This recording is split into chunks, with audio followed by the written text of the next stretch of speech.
नमामि समीशान्निर्वाणरूपं विभुं व्यापकं ब्रह्मवेदः स्वरूपं निजम्यं निर्गुणम्यं निर्विकल्पं निरीहं चिदाकाशमाकाशवासं भजेऽहं चिदाकाशमाकाशवासं भजेऽहं। जय श्री राम दोस्तों, राधे कृष्णा। भगवान भोलेनाथ और माता पार्वती आप पर और आपके पूरे परिवार पर अपना आशीर्वाद सदा सर्वदा बनाए रखें। तो दोस्तों, शुरू करते हैं शिव पुराण की कथाएं। फाल्गुन मास में शिव पुराण की कथाएं सुनने का बहुत ही लाभ है।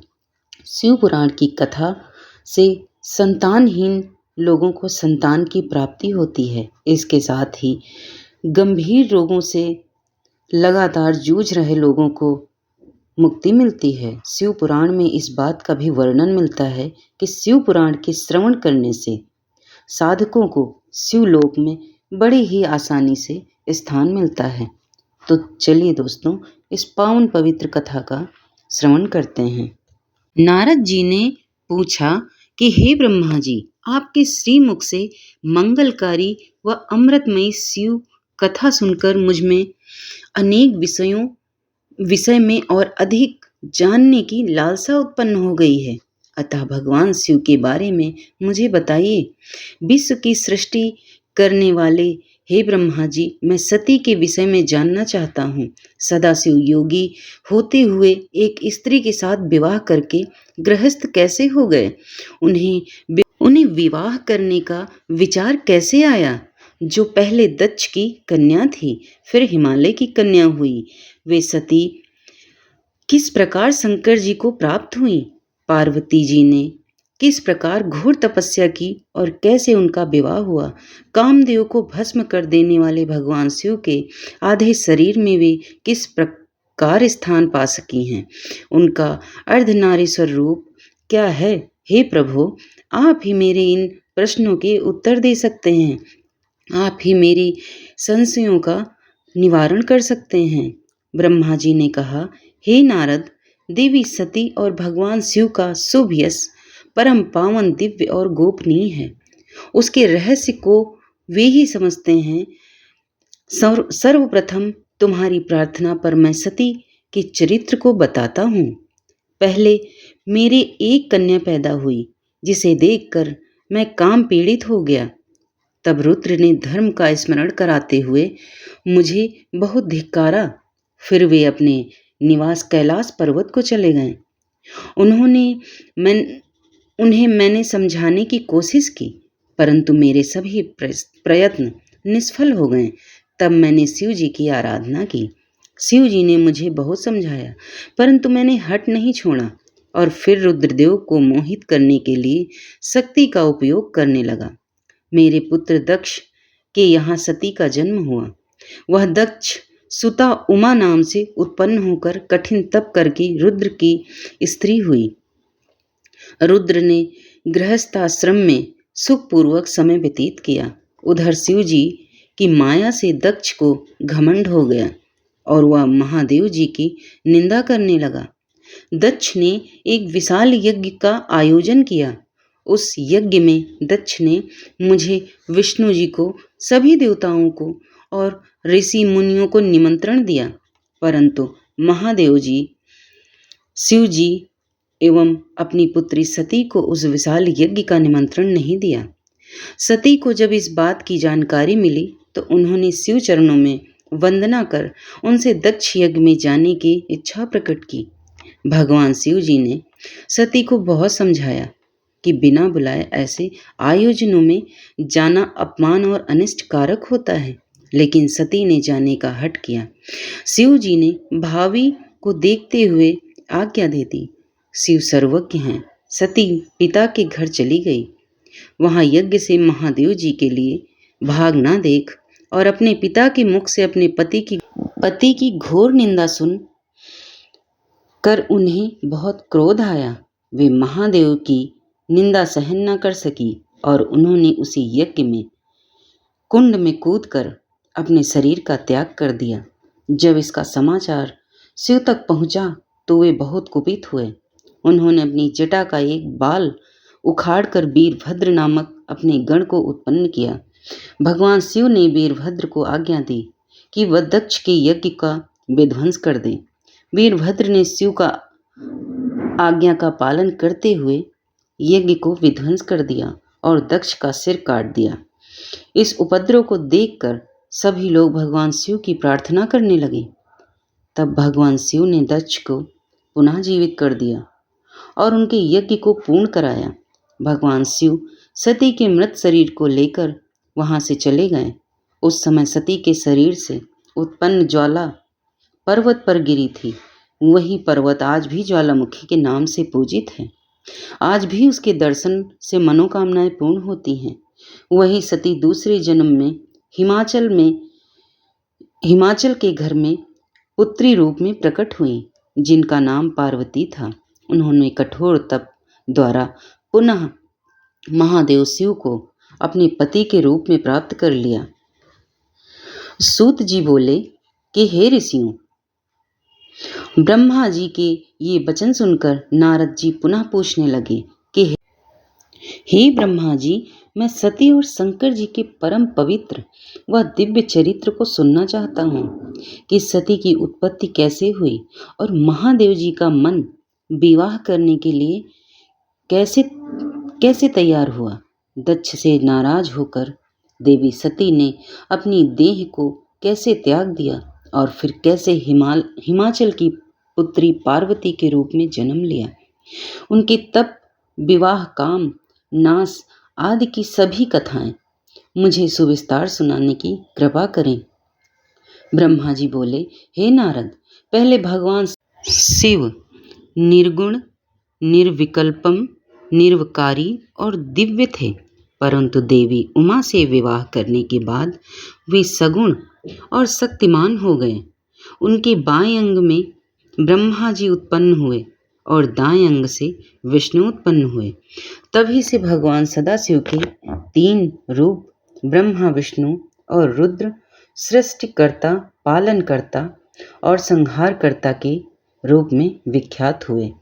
उनकी आराधना करते हुए मैं सुरासुर सहित मनुष्य आदि जीवों की रचना करने लगा।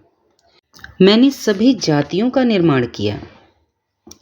मैंने ही मरीच, अत्रि, पुलह, पुलत्स्य, अंगिरा, क्रतु, वशिष्ठ, नारद, दक्ष और भृगु की उत्पत्ति की और ये मेरे मानस पुत्र कहलाए। तत्पश्चात मेरे मन में माया का मोह उत्पन्न होने लगा।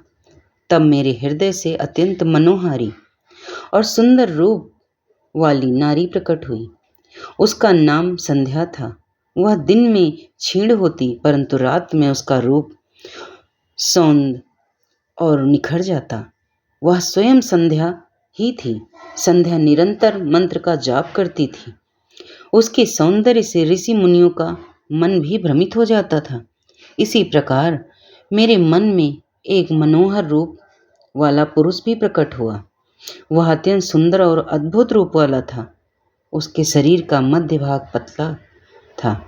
वह काले बालों से युक्त, उसके दांत सफेद मोतियों से चमक रहे थे। उसके श्वास से सुगंध निकल रही थी। उसकी चाल मदमस्त हाथी के समान थी। उसकी आंखें कमल के समान थी।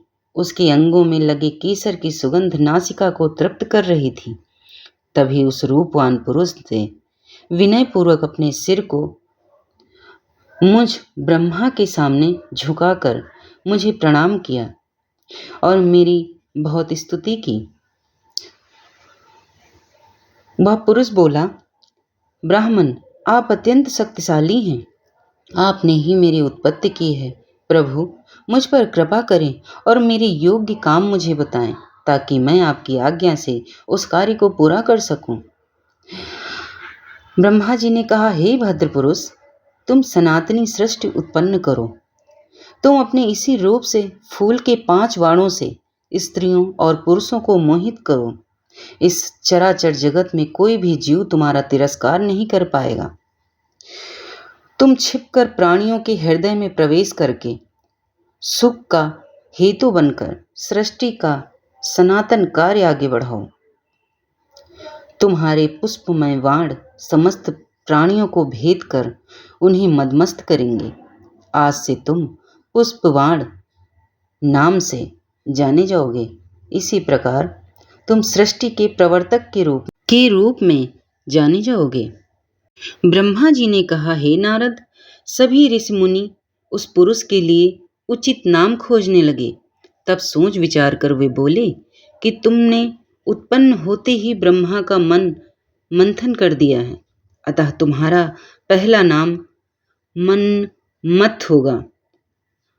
तुम्हारी जैसा इस संसार में कोई नहीं है, इसलिए तुम्हारा दूसरा नाम काम होगा, तीसरा नाम मदन और चौथा नाम कंतर्व होगा। अपने नामों के विषय में जानते ही काम ने अपनी 5 वाणों का नामकरण कर उनका परीक्षण किया। काम ने अपने 5 वाणों को हर्षण, रोचन, मोहन, शोषण और मारण नाम से सुशोभित किया। ये बाण ऋषि मुनियों को भी मोहित कर सकते थे। उस स्थान पर बहुत से देवता व ऋषि उपस्थित थे। उस समय संध्या भी वही थी। कामदेव द्वारा चलाए गए बाणों के फलस्वरूप सभी मोहित हो गए। सबके मन में विकार आ गया। सभी काम के वशीभूत हो चुके थे। प्रजापति मरीच, अत्रि, दक्ष आदि सब मुनियों के साथ साथ ब्रह्मा जी भी काम के वश में होकर संध्या को पाने की इच्छा करने लगे। ब्रह्मा व उनके मानस पुत्रों सभी को एक कन्या पर मोहित होते देखकर धर्म को बहुत दुख हुआ। धर्म ने धर्म रक्षक त्रिलोकीनाथ का स्मरण किया। तब मुझे देखकर शिव जी हंसे और कहने लगे, ब्रह्मा, अपनी पुत्री के ही प्रति तुम मोहित कैसे हो गए? सूर्य का दर्शन करने वाले दक्ष, मरीचि आदि योगियों का निर्मल मन कैसे स्त्री को देखते ही मलिन हो गया?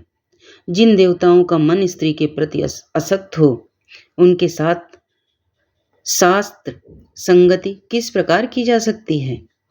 इस प्रकार के शिव का वचन सुनकर मुझे बहुत लज्जा का अनुभव हुआ और मेरा पूरा शरीर पसीने पसीने हो गया। मेरा विकार समाप्त हो गया, परंतु मेरे शरीर में जो पसीना नीचे गिरा, उससे पितृगणों की उत्पत्ति हुई। उससे 64,000 आग्री वस्तु पितृगण उत्पन्न हुए और 86,000 बहिर्सद पितर हुए।